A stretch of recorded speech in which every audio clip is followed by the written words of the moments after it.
UFC. I am the greatest combat athlete of all time.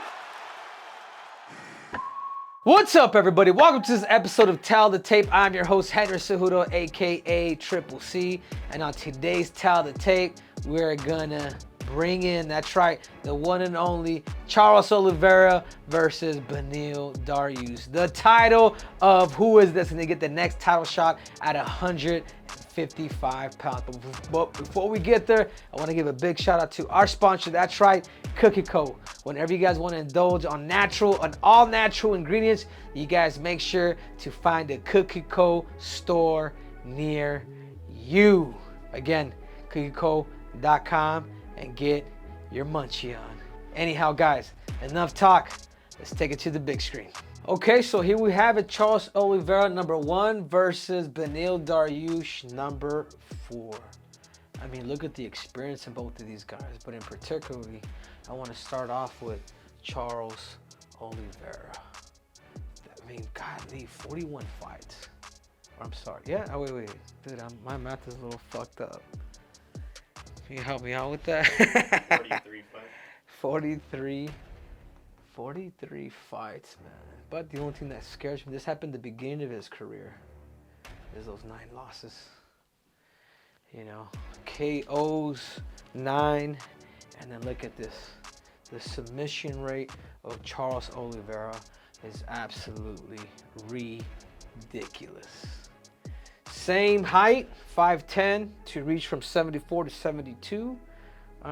Age 33 to 34. I mean, these guys are super even, except these 2 areas right here. Right here. Those 21 submissions. Think about it, guys. 30 of his 43 fights have come in a way of stoppage. Whether he's been submitted or he's been knocked the hell out.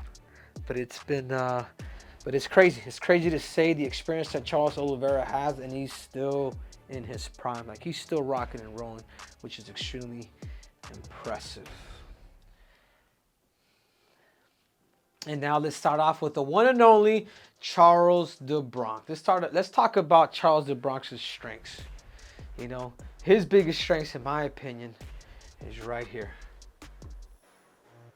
He is super witty with his submissions. The best submission specialist that the UFC has ever offered. Like, really, like, you know, even above Damian Maia. Like, this guy is able to transition into a variety of different submissions, and he's good at everything. If there's one area that I could say that he's 100% at, typically I don't do this because nobody's 100, his submission game. He's a threat everywhere. He's a threat on the neck, on the heels, on the knees, on the arms. Like, he's got submissions coming from everywhere. It's almost like when you train for a guy to fight like Charles the Bronx, you're gonna have to be holding 5 aces because the dude is extremely, extremely dangerous. Master of finishes. I mean, 30 finishes, guys. 30 finishes in mixed martial arts. And this guy, the majority of his fights are actually in the UFC. So this is a guy with a padded record. This guy has fought some of the best guys in the world and has been able to stop them. Super impressive. You know, I'm a fan of Charles the Bronx, of how he's been able to stop certain guys in the way that he's done, the fashion that he's done it, where he's left no stone unturned. Uses every part of his body. That sounds a little sexual. That sounds a little kinky, but he does. He uses his elbows, knees. He can punch. He can kick. Like, he does it all. On top of all the submission stuff that he does have, this is, you know, he's dangerous because you just don't know what you're gonna get with Charles the Bronx. You know, from elbows, knees to even some crusty toes. His strengths, championship experience. When you fought for the title and you've been in there against the best in the world and you have 5 rounds underneath you for time and time again, I mean, that's the stuff that makes you, that's the stuff that makes you dangerous. You know, that's the stuff that makes you, you. You know, experience is the number one thing that I feel the majority of the time, not all the time, is that makes a fighter a fighter. Who is it that he's been with? Who is it that he's finished? Who is it that he's lost to? But at the same time, he's only lost one time in his championship experience, and that's against Islam Makhachev. And he's definitely itching to get back. But now, guys, without further ado, let's talk about his weaknesses. You know, and I'm not here, guys. I'm here to see. You know, this isn't come from anybody else. I mean, this is, and particularly critiqued by me, because I do feel like Charles de Bronx is a little, at least in the beginning of his career. Sometimes I'm not sure how is it that he actually deals with pressure. You know, he's beating a lot of tough guys, and you've heard in the past that where he's actually like, you know, you know, you get the thing. In the past, he has actually, there's been break in him, and I feel a little bit when he did fight Islam. And in reality, I feel like there was a little bit of that. I could be wrong, but sometimes I wonder how is it that Charles de Bronx could manage that pressure. You know what I'm saying? Again, I go back to that Islam fight. How is it that he manages that hey, I'm in, you know what I mean? Like the cameras, the lights, the big anticipation. Those are the biggest things, you know. Another part of his weakness is he's prideful. He almost becomes a little too fearless. He'll go toe to toe. He'll go head to head with somebody that he lives by the sword. He almost dies by the sword type of thing. It's been good that he's been able to get the better side of the sword, but at the same time, it's another reason what causes him certain fights, and particularly that fight with Islam Makhachev. Breaking distance. Sometimes he's a technical fighter, and the technical fighter sometimes decides to fight. You know, the technical fighter should always be technical, should fight, you know, find ways to chip away at you, beat you up, you know, slice you down. But when you overdo it, and it's all about, like, you know, kind of a little kind of Justin Gaethje, even though Gaethje has come a long ways and he's toned down some of his violence. I mean, the fearless of Charles de Bronx is also his strength, but it could also be his weakness too. His composure. His composure is another key thing that I see with Charles de Bronx that I think like he can lose his mind, and that I'm gonna go back to this. You know, his composure. If you watch that fight with Michael Chandler, you know, I felt like there was a time where he was kind of like, unless he was hurt, or you could see it in his face, and I believe those demeanors say a lot, you know, to whatever it is that's actually going on. The composure is a big aspect of what is it that, in particularly in championship experience, in particular championship fights, that some people, if you're fighting the right person, he can recognize that. You can go in for the kill. I go back to the Michael Chandler. Michael Chandler had him hurt, didn't finish the fight, and then the second round came about, and that's when he caught him with that left hook, and that was it. But it looked like the ball was rolling there. It looks like there was a little bit of that composure reactions that he has that could, you know, that could cause him. But without further ado, let's get to his rival, Beneil Dariush. Beneil Dariush. What makes Beneil Dariush special is his experience. He's an experienced fighter. He has, I think, I don't know, 15, close to 20 fights in the UFC, if I'm not mistaken. You know, he's been out there with some of the best. He beat some of the best. He spoiled a lot of parties. I personally had gone about actually beating him that when they fought, and he proved me wrong. You know, but him being with different guys of that stature, with that level of grappling, says a lot about him. His chain fighting style. He knows how to he chains his fighting style very, very well.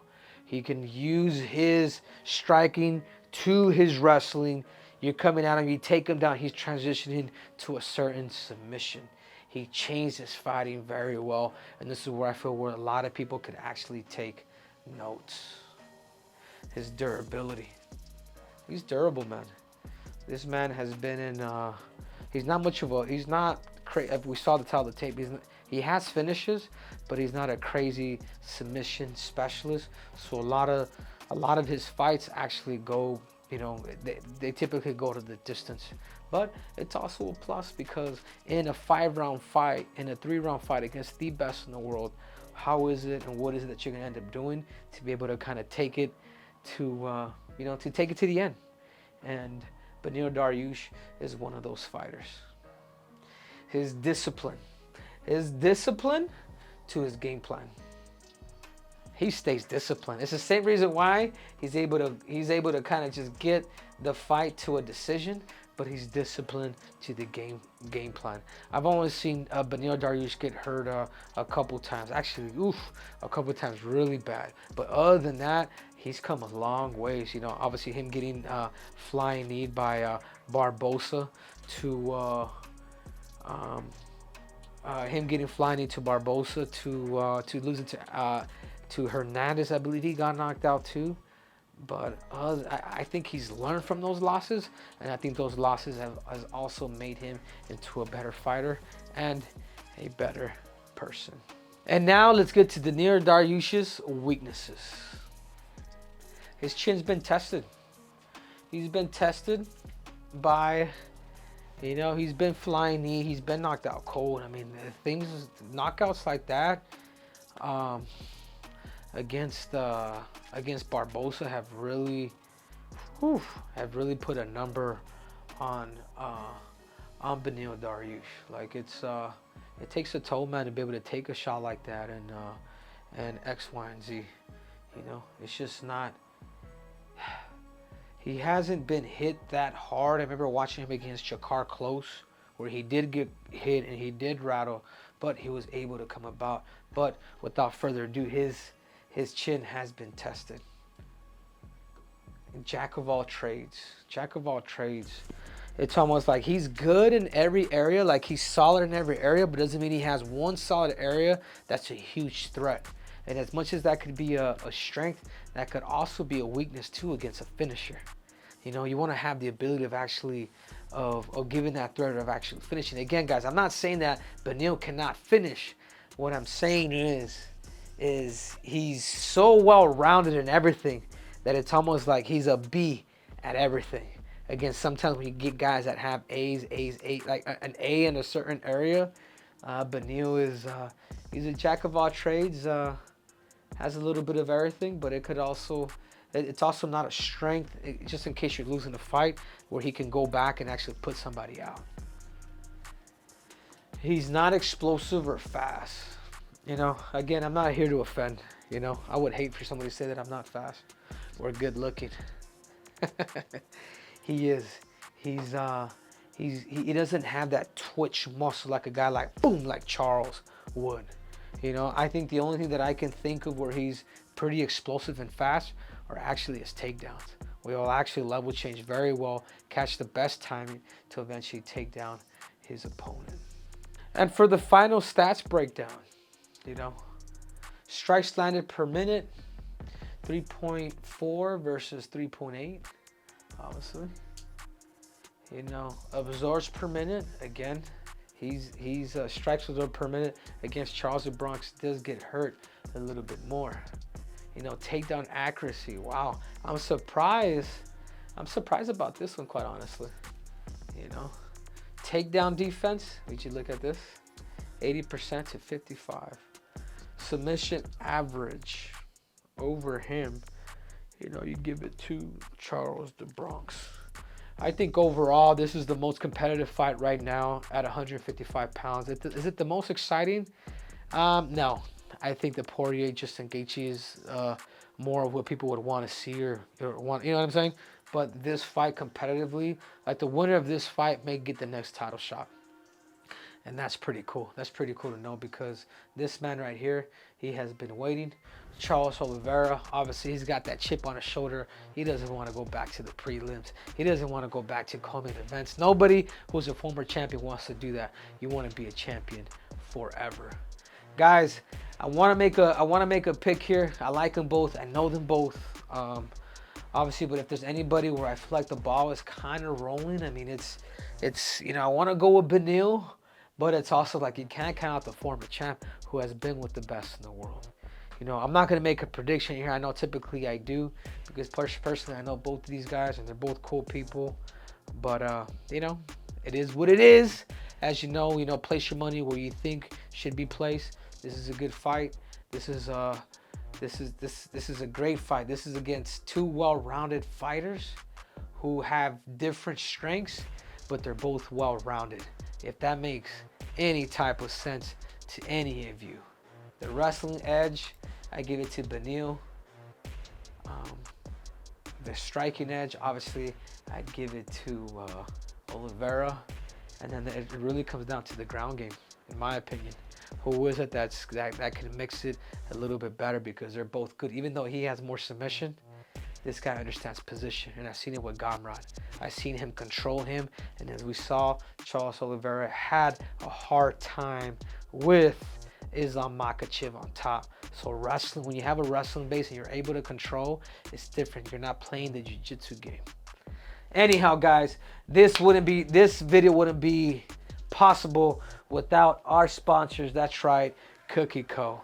Guys, whenever you guys want to indulge, whenever you guys want to have a nice fat cookie with all natural ingredients, you guys make sure to go to your local cookie store near you. So you guys make sure to go to cookieco.com and get your cookie on. I'm your host, Henry Cejudo, aka Triple C, and we are out.